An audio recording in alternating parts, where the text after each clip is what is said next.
Ја не го гледам тоа како офанзива. Јас го гледам како посета на пријателски дипломати од пријателски држави. Тоа е коментарот на премиерот за зачестените дипломатски посети од влијателни земји членки на Европската Унија, последната од Германија, кои испорачуваат неколку пораки. Главната за потребата од уставни измени. Ковачевски вели дека на сите овие средби и со европските, но и со американските представници му било пренесено дека ретко кога, како што е сега случајот, се поклопуваат стратешките интереси на Унијата, на Вашингтон и на Скопје, дека шансата е сега и дека треба да се искористи.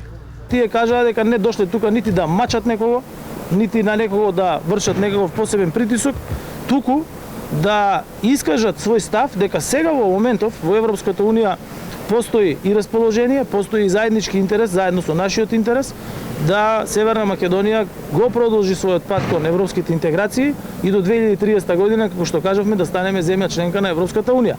Премиерот не го напушта оптимизмот дека процесот успешно ќе заврши покрај фактот дека сега во собранието неговата коалиција ги нема потребните бројки.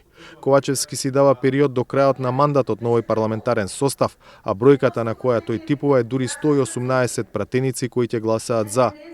Гледате, до крајот на овој собраниски мандат има уште скоро година дена, така да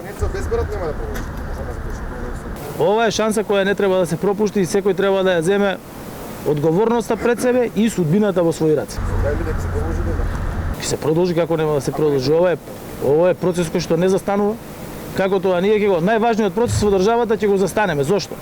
Затоа што некој сака да го застане. Не може да застане процесот кој што зависи иднината на државата. Јас велам дека 118 ќе има на крај. Бидејќи левица, они се против Европска унија, они се со Казахстан и со Таџикистан ќе правеле заедница.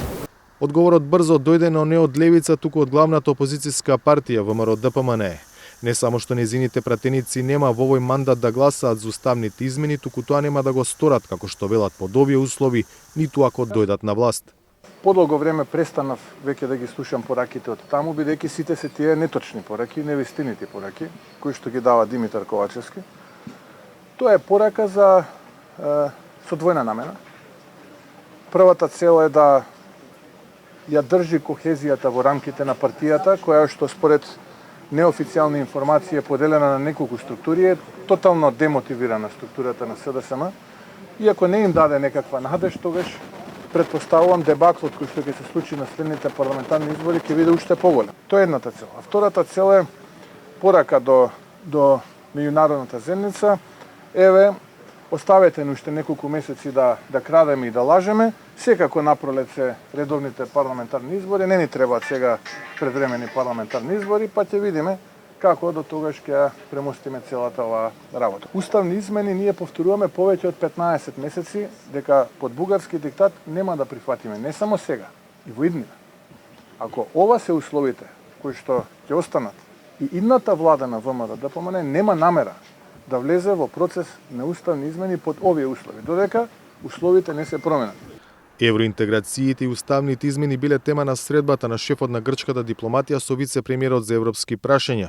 Од Атина стигнала поддршка за продолжување на процесот на пристапување на Македонија кон Европската Унија, нешто што до Преспанскиот договор беше незамисливо. За Гласот на Америка, од Скопје, Владимир Мирчевски.